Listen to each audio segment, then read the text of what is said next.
கடலூர் மாவட்டத்தின் பல இடங்களில் கனமழை இடைவிடாமல் கொட்டி தீர்த்தது. இதனால் மாவட்டத்தின் பல இடங்களில் இயல்பு வாழ்க்கை பாதிக்கப்பட்டுள்ளது. கடலூர் மாவட்டம் பாதிரிக்குப்பத்தில் தாழ்வான பகுதிகளில் இருக்கும் 200க்கும் மேற்பட்ட வீடுகளுக்குள் மழை நீர் புகுந்துள்ளது. இதனால் அந்த வீடுகளில் வசிப்போர் சிரமத்திற்கு ஆளாகியுள்ளனர். சிதம்பரத்தில் விடிய விடிய கனமழை கொட்டி தீர்த்துள்ளது. அங்கு கடந்த 24 மணி நேரத்தில் 34 சென்டிமீட்டர் மழை பெய்துள்ளது. இதனால் தாழ்வான பகுதிகளில் உள்ள தெருக்களிலும் சாலைகளிலும் மழை நீர் தேங்கியுள்ளது.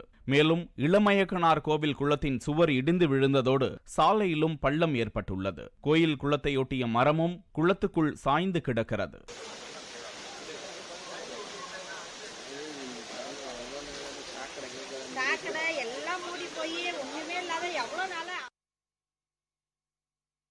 இதனிடையே சிதம்பரம் நடராஜர் கோவில் வளாகத்துக்குள்ளும் தண்ணீர் புகுந்தது. மூலவரான நடராஜரை சுற்றியுள்ள பிரகாரத்திலும் சுற்று பிரகாரத்திலும் சுமார் 4 அடி அளவிற்கு மழை நீர் தேங்கியுள்ளது. கோயிலுக்குள் எவ்வளவு மழை பெய்தாலும் அருகில் உள்ள சிவகங்கை குளத்துக்கு சென்று அந்த குளம் நிரம்பிய பின் தண்ணீர் வெளியே சென்று தில்லையம்மன் கோவில் குளத்தில் சேரும் வகையில் கட்டமைப்பு உள்ளது.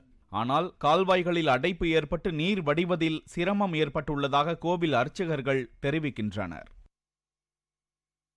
புரவி புயல் காரணமாக தூத்துக்குடி மாவட்டத்திற்கு ரெட் அலர்ட் எச்சரிக்கை விடப்பட்டிருந்தது. மேலும் துறைமுகத்தில் 6வது எண் புயல் எச்சரிக்கை கூண்டு ஏற்றப்பட்டுள்ளது. இதனால் முன்னெச்சரிக்கையாக 3000த்திற்கும் மேற்பட்ட நாட்டு படகுகள் மற்றும் விசைப்படகு மீனவர்கள் கடலுக்கு மீன்பிடிக்க செல்லாமல் நிறுத்தி வைக்கப்பட்டுள்ளனர். தூத்துக்குடி மாநகர பகுதிகளில் தொடர்ந்து விட்டு மழை பெய்த போதிலும் காலை 5 மணி முதல் தொடர்ந்து 2 மணி நேரம் விடாமல் மிதமான மழை பெய்தது. பிரையண்ட் நகர், சிதம்பரம் நகர், மணல் தெரு, மரக்குடி, பழைய மாநகராட்சி பகுதி உள்ளிட்ட இடங்களில் சாலையில் குளம் போல் தண்ணீர் தேங்கியுள்ளது. திருவண்ணாமலை மாவட்டம் வந்தவாசி மற்றும் அதனை சுற்றியுள்ள செம்பூர், அத்திப்பாக்கம், தெள்ளார், மருதாடு, பாதிரி, வெண்குன்றம் உள்ளிட்ட பகுதிகளில் நள்ளிரவிலிருந்து விட்டு மழை பெய்து வருகிறது. இதனால் அங்குள்ள கண்மாய், ஏரி, குளம் உள்ளிட்ட நீர்நிலைகளில் தண்ணீர் இருப்பு அதிகரித்து நிரம்ப தொடங்கியுள்ளன.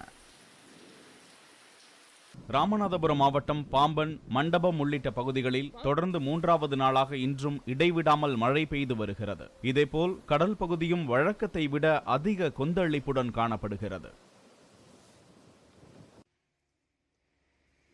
புதுச்சேரியில் பரவலான பகுதிகளிலும் நேற்று இரவு முதல் தொடர்ந்து மழை பெய்து வருகிறது. நகர பகுதிகளான முதலியார்பேட்டை, உப்பளம், முத்தியால்பேட்டை, காமராஜ் நகர், நெல்லித்தோப்பு உள்ளிட்ட பகுதிகளிலும், கிராம பகுதிகளான பாகூர், அபிஷேகப்பாக்கம், வில்லியனூர், திருபுவனை உள்ளிட்ட பகுதிகளிலும் தொடர்ந்து மழை பெய்து வருகிறது. தொடர் மழையால் நகர்பகுதிகளில், தாழ்வான பகுதிகளில் மழை நீர் தேங்கியுள்ளது.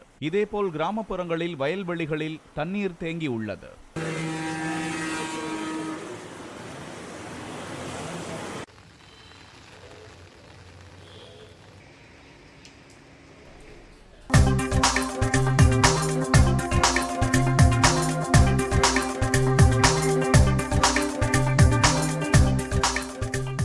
கடலூர் மாவட்டம் சிதம்பரத்தில் ஒரே நாளில் 34 சென்டிமீட்டர் மழை பெய்த நிலையில் சிதம்பரம் நடராஜர் கோவிலில் இடுப்பளவிற்கு தண்ணீர் சூழ்ந்துள்ளது.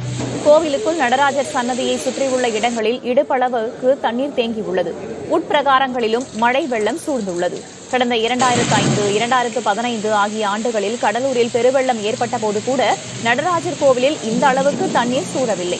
தற்போது ஒரே நாளில் பெய்த 34 சென்டிமீட்டர் மழையால் நடராஜர் கோவிலுக்குள் தண்ணீர் அதிக அளவு சூழ்ந்துள்ளது. கோவில் திருக்குளமும் அதன் மட்டத்தை விட பெரிதும் அதிகரித்துள்ளது. தொடர்ந்து மழை பெய்து வருவதால் கோவிலுக்குள் சூழ்ந்த தண்ணீரை வெளியேற்ற முடியாத நிலை காணப்படுகிறது.